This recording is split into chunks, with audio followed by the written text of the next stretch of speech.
আমরা সকলেই শিবলিঙ্গের মাথায় জল ঢালি। হিন্দু সনাতন ধর্মে আমাদের জন্ম, আর সেই হিন্দু ধর্মের আরাধ্য দেবতা শিবের মাথায় জল ঢালবো না তা কখনো হতে পারে? আমরা প্রত্যেকেই বাবার মাথায় জল ঢেলে থাকি। আমাদের মধ্যে কেউ শিবরাত্রিতে জল ঢালে, আবার কেউ বছরের শেষে অর্থাৎ চৈত্র মাসে সন্ন্যাস গ্রহণ করে বাবার মাথায় জল ঢালে। এমনকি অনেকে আবার শ্রাবণ মাসে বাবার মাথায় জল ঢালে। আর এই শ্রাবণ মাসকে বাবা মহাদেবের মাস বলা হয়, কারণ এই মাসে বাবার ভক্তরা দূর দূরান্ত থেকে ছুটে আসে শিবলিঙ্গের জল ঢালার জন্য। কিন্তু কেন আমরা শিবলিঙ্গের পূজা করব এবং কেনই বা আমরা শিবলিঙ্গের মাথায় জল ঢালবো? আজকের ভিডিওতে আমরা সেই সম্পর্কে জানব। সনাতন অদ্ভুত কাহিনী চ্যানেলে আপনাদের সকলকে স্বাগত জানিয়ে শুরু করছি আজকের আমাদের ভিডিও।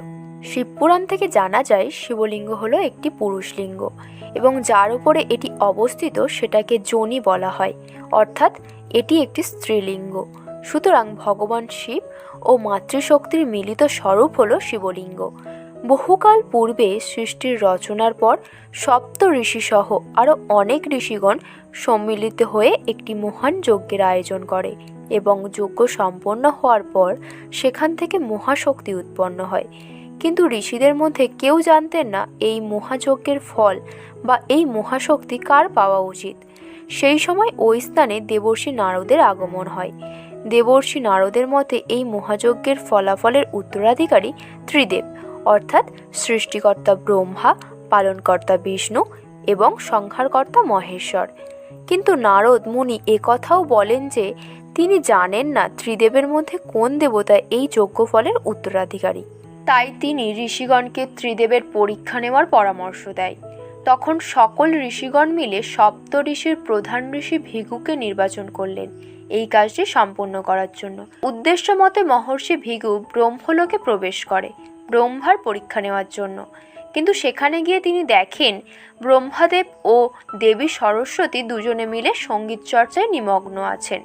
তাই মহর্ষি ভৃগুর আগমন ব্রহ্মাদেব ও দেবী সরস্বতী কেউই লক্ষ্য করেনি। এই ঘটনা দেখে মহর্ষি ভৃগু ক্রুদ্ধ হয়ে ব্রহ্মাকে অভিশাপ দেয়।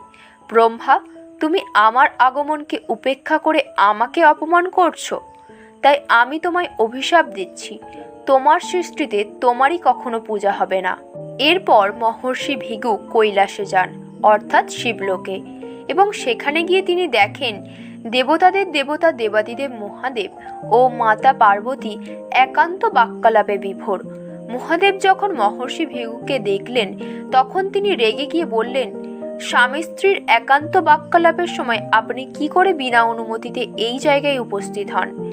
এই কথা শুনে মহর্ষি ভৃগু মহাদেবকে অভিশাপ দেয় যে, আমি সপ্ত ঋষির প্রধান ঋষি মহর্ষি ভৃগু তোমায় অভিশাপ দিচ্ছি, এ জগৎ সংসারে তোমাকে সবাই লিঙ্গরূপে পূজা করবে। এই ঘটনার পর থেকেই জগৎ সংসারে শিবলিঙ্গের পূজা করা হয়। এই তত্ত্বকথা আমরা শিবপুরাণ থেকে জানতে পারি। কিন্তু হিন্দু পুরাণ মতে ভগবান শিবকে লিঙ্গরূপে পূজা করার পিছনে বিভিন্ন শাস্ত্রে বিভিন্ন মতবাদ রয়েছে। অনেক শাস্ত্র থেকে জানা যায় ভগবান শিবের ধ্যানের প্রতীক হিসাবে শিবকে লিঙ্গরূপে পূজা করা হয়। ভিডিওর ভুল ত্রুটি মার্জনা করিবেন। যদি ভিডিওটি ভালো লেগে থাকে তাহলে অবশ্যই একটি লাইক করবেন এবং চ্যানেলটি সাবস্ক্রাইব